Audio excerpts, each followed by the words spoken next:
Good evening. Thanks for joining us. Tonight, the alleged serial bomber is in FBI custody, charged with attempted murder after a bloody shootout with police.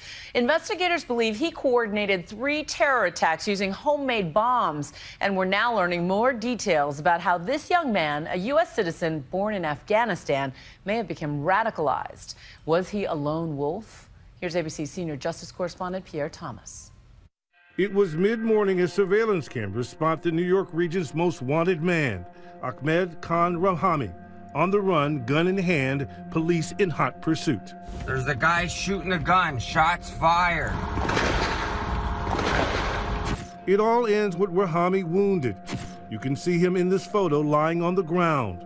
Officers also injured in the gun battle. 2 Linden police officers confronted Rahami. They did exchange gunfire. 1 officer was struck in the abdomen, but into his bulletproof vest. Moments later, Rahami on a gurney, conscious, after allegedly terrorizing an entire region for 48 hours in a string of bombings that gripped the New York metropolitan area. It all began at 9:30 on a sunny Saturday morning in Seaside Park, New Jersey. Runners gathering for a charity run for the Marines. Then an explosion ripping apart this garbage can. The runners saved because the race had been delayed. Shut down the run, get him out of the boardwalk. Sources telling ABC News 3 pipe bombs tied together were to detonate at the start of the race. Hours later, in nearby New York City, another blast, shattering the joy of a Saturday night. We heard like this huge explosion, like the ground shook and like windows shook. There was big black clouds like smoke. Surveillance videos like this one showing a man dropping something near the dumpster in the New York City neighborhood of Chelsea. This time, 29 people are injured. Mass casualties averted again because the bomb is placed under or near a dumpster, which absorbs a bulk of the shrapnel. That dumpster is actually pretty strong, and the fact that it was able to contain the explosion, and then when the explosion did go, because the top is not as hard as the sides, it actually went up as opposed to out, where it could have hurt a lot more people, and it could have actually killed people in that area. 3 hours later, word a pressure cooker is found, just 4 blocks north. At first, authorities don't think the incidents are related, but then around 11 p.m., a major clue breaks the case wide open. An undetonated pressure cooker bomb, just like those used in the Boston Marathon bombings with deadly consequences.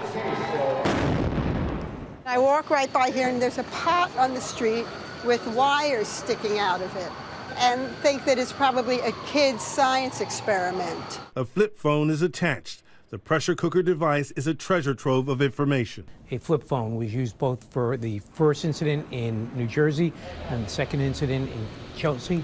That's a clue that they were in fact connected. The authorities, FBI, NYPD, were able to trace this phone very quickly.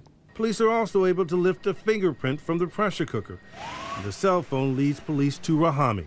A naturalized U.S. citizen born in Afghanistan, Rahami graduated from Edison High School in New Jersey in 2007, and according to a friend, was a young father. Ahmed had a girlfriend who became pregnant, who was far along in her pregnancy at the prom, and I know they ended up giving birth to a baby girl. He attended junior college for a year, then worked in his family's restaurant, First American Fried Chicken in Elizabeth, New Jersey. The restaurant became the source of conflict in the neighborhood. We had some code enforcement problems and noise complaints. The city imposed a 10 p.m. closing time for the restaurant, but Rahami's family filed a lawsuit claiming discrimination because they're Muslim. And there were other problems. Court records reviewed by ABC News show Rahami was accused of stabbing a relative in the leg 2 years ago, but a grand jury failed to indict him. And U.S. officials also tell ABC News that Rahami traveled to Afghanistan and Pakistan, later telling authorities he had a wife in Pakistan. If he has made frequent trips to Afghanistan, then investigators, in particular the FBI, are going to have to figure out who he visited and what was the real purpose of his trips. By Sunday night, police are locking in on Rahami as their primary suspect. 5 of Rahami's family members are detained on a New York City bridge.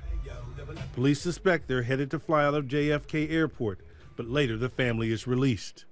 Then, just after 8:30 Sunday night, 2 men find a backpack near the train station in Elizabeth. It contains 5 pipe bombs, and as police attempt to disarm the bombs, one of the robots cuts the line, causing this explosion. Fear spreads across the New York region. Tension is particularly high because the UN General Assembly is in session, and leaders from around the world are arriving. And by now, the bomb scare has made its way into presidential politics. Just before I got off the plane, a bomb went off in New York, and nobody knows exactly what's going on. Obviously, we need to do everything we can to support our first responders. Early Monday morning, police make the critical decision and release Rahami's name and photo, sending this text to everyone in New York City. Then police get a tip.